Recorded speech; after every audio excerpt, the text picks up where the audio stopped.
मला या ठिकाणी कळलं, परवा या ठिकाणी आमच्यातले काही लोक झाले. त्या दुसऱ्या दिवशी सकाळी मी इथल्या कार्यकर्त्यांना सांगितलं, आज मुरुड शहरामध्ये सगळं लालीलाल करण्याचं काम त्यांनी केलं. हे चित्र सगळ्या जिल्ह्यामध्ये होणार आहे आणि या ठिकाणी शरद पवारांचे राष्ट्रवादी, शेका पक्ष, काँग्रेस आणि या ठिकाणचे इतर विविध संघटना, आमचे लोंढे जे आहेत या विविध उल्का महाजन, या वेगळ्या विविध सामाजिक आणि विविध विशिष्ट गोष्टींनी काम करणाऱ्या ज्या NGO आहेत त्या सुद्धा आज जिल्ह्यांसाठी काम करतात. आणि याच्या ठिकाणी मी आज भाषणामध्ये बोललो, मला 77ची आठवण होते की रोज एक आज भाजपकडनं खासदार मिळण्याची सुरुवात देशामध्ये सुरू झाली आणि ती सुरुवात या पद्धतीनेच राहिली. उद्या तिकीट वाटप फायनल झाल्यानंतर तुम्हाला देशातलं चित्र बदललेलं दिसेल आणि म्हणून या ठिकाणी तटकरे पडणारी काळ्या दगडावरची रेड आहे. त्यांच्या बरोबर फिरणारे लोक आहेत, ते पण आम्हाला सांगतात याला पाडा, आम्ही येऊ शकत नाही.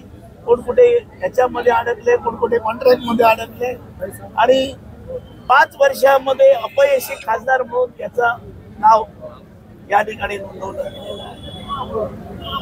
इथे साहेबांनी काम कमी केलं असेल, पण त्यांनी संपर्क या जिल्ह्यामध्ये ठेवला आणि विशिष्ट गोष्ट म्हणजे तिथेच्या अंगावर कुठलाही डाग नाही. हे त्यांचं भांडवल मोठ्या प्रमाणात आहे. काम करतील, कमी करतील, परंतु या ठिकाणी त्यांनी जी कामं केली केंद्र सरकारच्या बाबतीमध्ये ती होती, पण त्यांनी संपर्क ठेवला नाही. हाच आमचा खरा राग होता. आमच्या बरोबर त्यांनी यंदाची कामं केली, पण आमच्या बरोबर संपर्क ठेवला नाही. आज एका माजी काँग्रेसच्या आमदारांनी माझ्याजवळ काल फोन केला, तर इथे माणूस चांगला आहे आणि नक्की पण आहे. आज त्यांना वेगळं वातावरण मिळालेलं आहे. तुम्ही बघता, तुम्ही फिरतात, माझ्यापेक्षा तुम्हाला जिल्ह्यातली आणि मतदारसंघातली माहिती आहे, कोण काय बोलतं काय नाही आहे.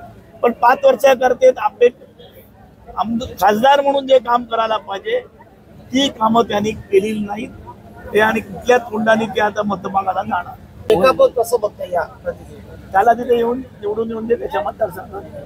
दोघे बहीण भाऊ एकत्र झाले तरी बीडमध्ये वेगळं चित्र होईल, एवढंच मी सांगतो.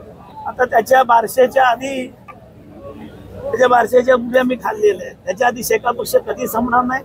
मोठमोठे नेते या जिल्ह्यातून सोडून गेले, आमदार खासदार सोडून गेले. शेका पक्ष आहे तिथेच आहे आणि शेका पक्षाची मतं आहेत तिथेच आहे. एक तरी मत कमी झालं का कुठल्या मतदारसंघामध्ये?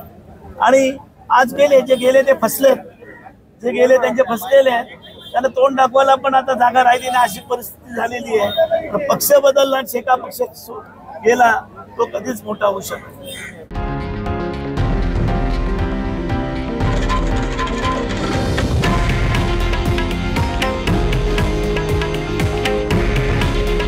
हे आहे देशातील नंबर 1 न्यूज नेटवर्क आणि आपण पाहत आहात TV9 मराठी. काळजी तुमची, हित महाराष्ट्राचं.